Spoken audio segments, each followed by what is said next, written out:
Hi, in this quick video we're going to be talking about how to make your utensil drawers work for you. My name's Diane Lowy. I'm the founder of New York at Home. I'm a home organizer in New York City and believe that everyone deserves to feel safe and comfortable at home.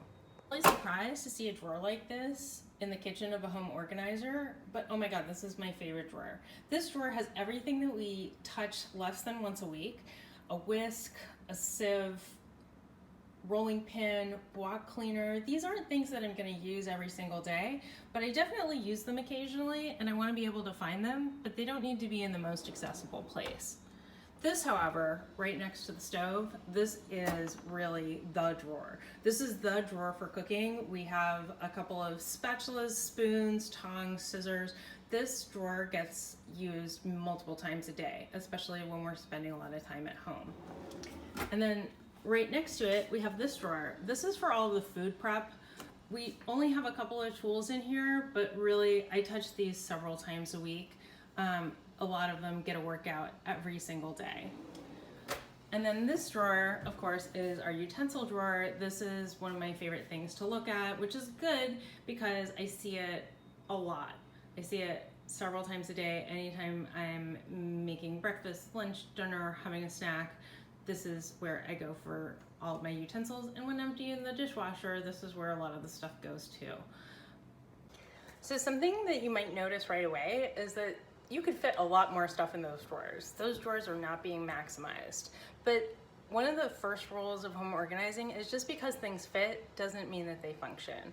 So when you're looking at your spaces and you're trying to figure out how to make them work really well, it's not about putting as much stuff there as possible. It's figuring out how is this going to be as useful to me as possible. So how do I use this space and how do I maximize it?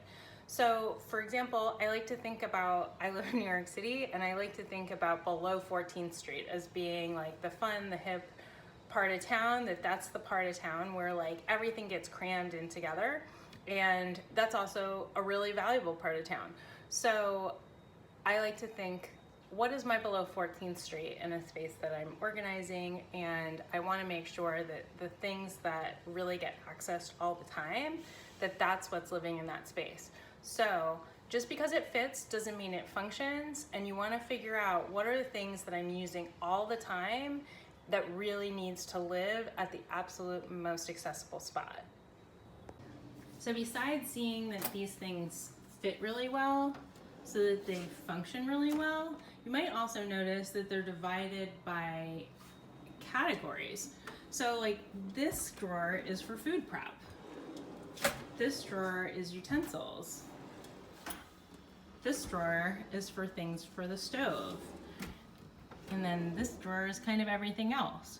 So when you have really clear categories that you're working with, it becomes a lot easier to find what you're looking for. Remembering a couple of categories is way simpler than remembering individual items. So just remember, the stuff that you touch every day, every single day, is really where you should be focusing your time and attention when you're organizing a drawer. The rest of the stuff, like good enough is good enough. So I hope this has been helpful. I'll see you next time.